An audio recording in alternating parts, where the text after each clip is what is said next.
Pose-toi bien le temps que j'ouvre et que je te parle de ce petit mot. Installe-toi tranquillement, très confortablement. Voilà, très bien.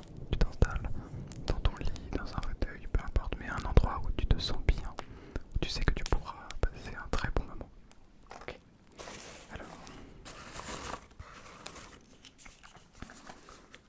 tac. Je vais faire un petit peu le tri. Hop là. Pour pouvoir... Alors, le petit mot est. Et voici l'image au passage.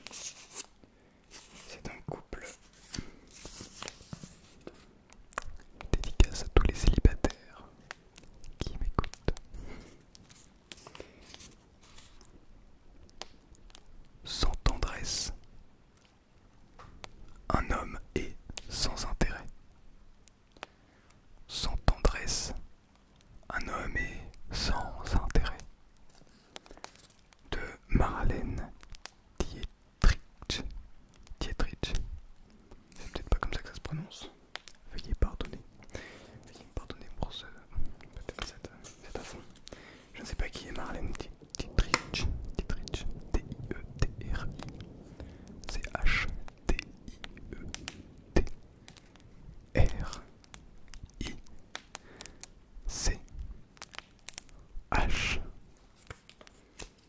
Bien.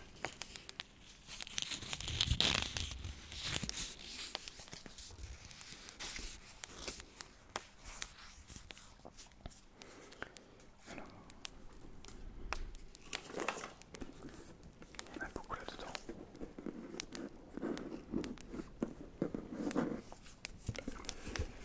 Simplement, je vais la glisser là.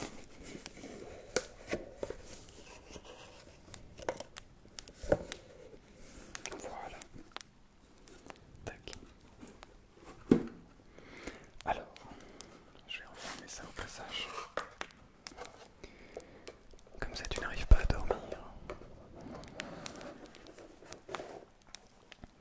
Tu sais, il y a beaucoup de manières de dormir. Et ça arrive à tout le monde, déjà. Avant que je commence, sache que ça arrive à tout le monde.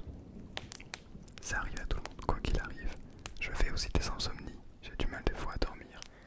Et il n'y a aucun problème avec ça.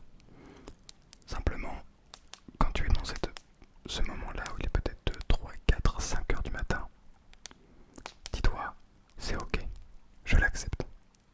Ok. Si tu essaies de te débattre avec ton sommeil et à te dire, zut, je devrais absolument dormir, ça ne marchera pas. Accepte-le. Ok, j'ai pas dormi jusqu'à 4 heures du matin.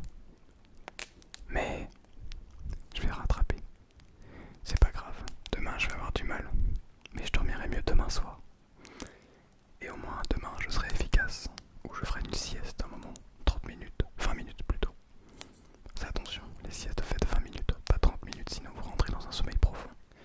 Alors que 20 minutes, vous avez le temps simplement d'avoir le sommeil réparateur sans rentrer dans le sommeil profond. Donc,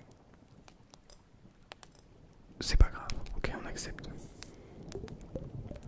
Et d'ailleurs, vous êtes en train de chercher des vidéos ASMR, c'est pour ça que vous êtes tombé sur la mienne.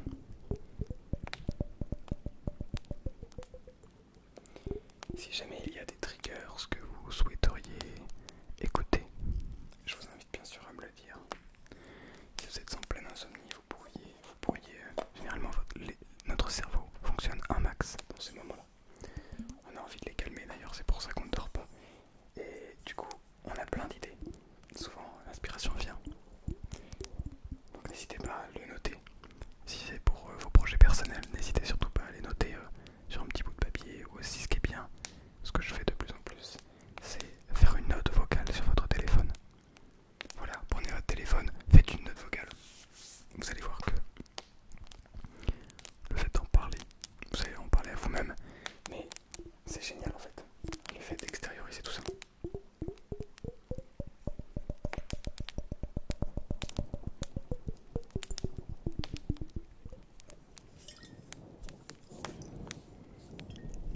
Vous aimez bien la pluie en fond?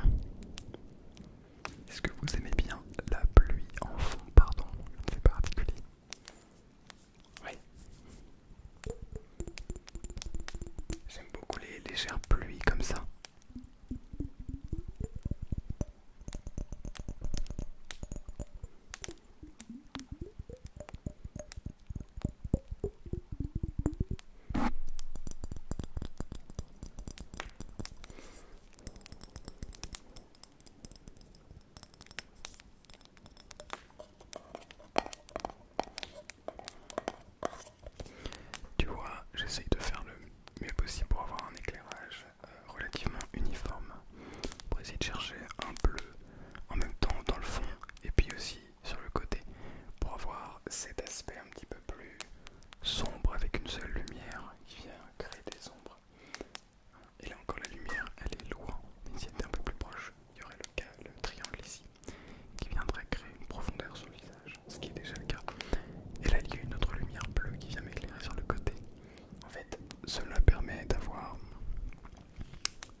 je fais pas beaucoup de bruit et je discute pas beaucoup puisque il y a quand même une magnifique pluie en fond et on ressent un petit peu cette énergie, je trouve.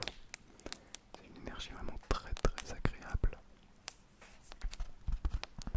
C'est quelque chose qu'on peut retrouver quand il pleut dans la réalité. On a simplement envie de se mettre sous notre couverture.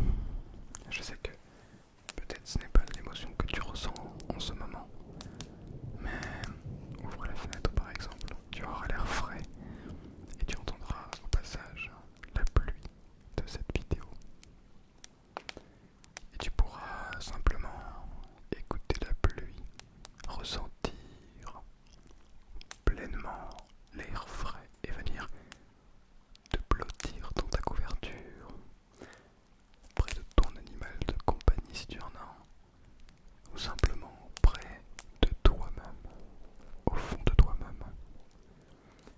Ressens cette énergie, ressens ton âme, ressens ce qui fait qui tu es. Écoute-toi, écoute tes pensées, essaye simplement de te perdre dedans. Ne cherche pas à les contrôler, mais cherche simplement à les laisser s'évader. Laisse-les tranquilles. Elles ne demandent pas à être emprisonnées. Elles demandent simplement qu'on les accepte. Simplement, c'est absolument merveilleux si tu acceptes tes pensées. Les pensées positives et les pensées négatives. Certains disent qu'il ne faut pas penser aux choses négatives. Sinon, on sera négatif, on ne sera pas positif, on sera pessimiste même. Mais je vais vous dire quelque chose de très important. Pour moi, on n'est pas optimiste ou pessimiste. On n'est pas introverti, extraverti. On n'est pas gentil, méchant. On est gentil et méchant. On est pessimiste et optimiste. On est introverti et extraverti. La seule différence, c'est que on a l'un des deux qui est un petit peu plus que l'autre. Ok, d'accord, c'est le petit chat. Je sais pas si vous l'avez entendu, je pense que oui. Il est tellement bien là, il dort. Donc on est les deux, vraiment.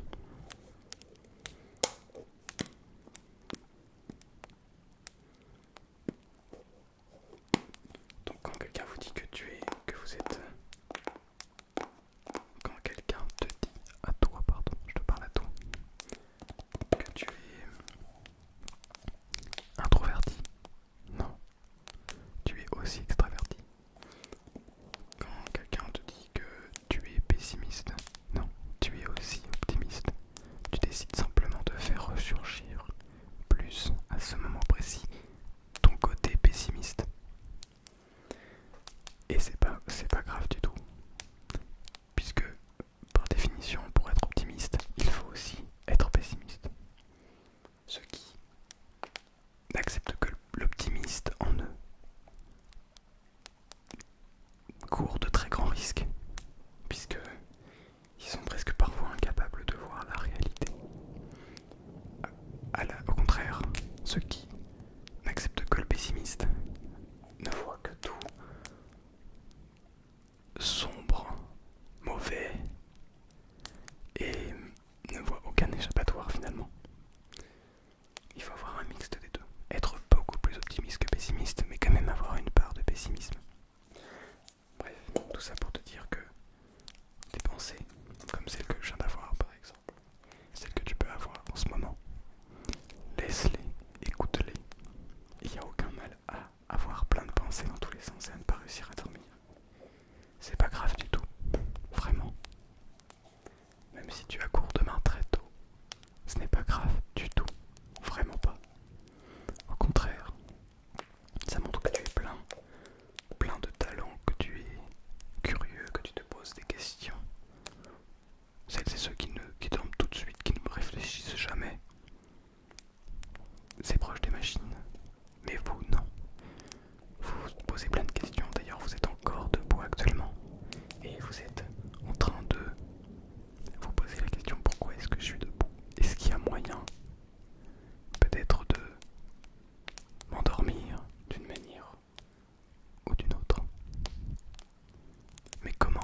que c'est exactement? Pourquoi est-ce qu'on ne peut pas ressentir l'ASMR n'importe quand?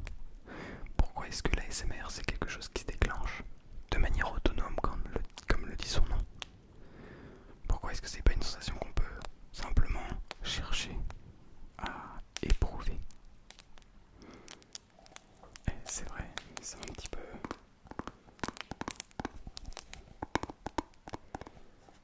Les gens qui ont créé l'ASMR, enfin... Personne n'a créé l'ASMR, ça existe déjà. Mais les gens qui ont donné le nom à l'ASMR ont très bien compris que c'était une sensation autonome et qui ne venait pas de nous. Ça vient de nous, mais ça peut venir de plein de stimuli extérieurs. Peut-être que là vous ressentez votre ASMR. Peut-être que c'est parce que je viens te toucher le visage. Clac, que tu ressens l'ASMR. Peut-être que c'est parce que je viens te toucher le visage.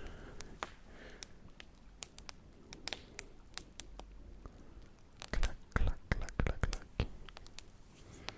Ton ASMR se déclenche ou ne se déclenche pas, mais accepte-le, quoi qu'il se passe. Le fait d'accepter les choses va te permettre d'avoir aussi plus de recul. Qui dit plus de recul dit ne pas réagir à chaud et ne pas réagir sur le principe des émotions. Je suis en train de te dire d'avoir des émotions, de laisser des émotions exister. Mais accepte-le au lieu de les fuir. Quand tes émotions passent, elles passent. Ne cherche pas à les empêcher de passer. Laisse-les passer. Ensuite, analyse, reviens sur ça. Un exemple. Il y a un adulte d'une cinquantaine d'années qui me dit que youtubeur n'est pas un métier. Que pour avoir un métier, c'est quelqu'un qui a une façon de penser assez ancienne. Que vous n'avez probablement pas. Peut-être pas d'ailleurs, peut-être que si. Qui est de penser que youtubeur n'est pas un métier. Que les seuls métiers qui existent vraiment sont ceux pour lesquels on a dû faire des études. Ceux pour lesquels on a un diplôme. Et donc on est diplômé et on est apte à travailler, à faire un métier. Et donc que le travail qui est fait sans études, c'est simplement une passion et que c'est pas un travail. Donc moi face à ça, j'étais un petit peu en colère, alors je me suis pas énervé. J'ai réussi à relax. Parce que bah il faut voir le travail qu'il y a derrière ce métier du coup, métier ou pas, derrière ça. Pour s'imaginer, et je le sais très bien, vous devez bien l'imaginer, que ça ne vient pas comme ça et que on n'est pas juste des guignols qui allument la caméra et qui mettons ça sur YouTube vite fait. Non, c'est vraiment complet. Mais comme il a son ancienne façon de penser, et ben c'est... Voilà, il a pas forcément à chercher il cherche pas à en apprendre plus. Donc face à cette situation, j'aurais pu m'énerver, essayer de... Ouais mais non, blablabla. Donc j'étais à moitié en colère, mais j'ai écouté ma colère. J'ai fait d'accord, je suis en colère, mais pourquoi? Pourquoi? Parce que finalement, je m'en fiche de son avis. C'est son avis. Il peut très bien dire que c'est un travail, que c'en est pas un, c'est son avis. Son avis, c'est pas le mien. Moi, c'est pas mon avis. Mais je peux l'accepter. Alors, du coup, bah, ce que je viens de vous dire, oui, effectivement, ils se rendent pas compte, je pense, du travail qu'il y a derrière. Mais si je me mets à sa place, si je suis pas d'accord avec quelqu'un, si la personne s'énerve pour me donner son point de vue, je vais pas l'écouter, je vais avoir l'impression que il a quelque chose à prouver, qu'il est pas ok avec ça et tout. Alors qu'au contraire, en acceptant, ok, très bien, c'est ton point de vue. Y a pas de souci. Moi je sais très bien que c'est un travail. Je sais au fond de moi que j'ai raison. Raison ou pas d'ailleurs, mais en tout cas, j'ai mon point de vue. Il est différent du tien. C'est ok. C'est très difficile de faire ce travail-là. Là, je vous parle pour la colère, mais c'est pareil pour la tristesse et tout. Essayez d'avoir ce recul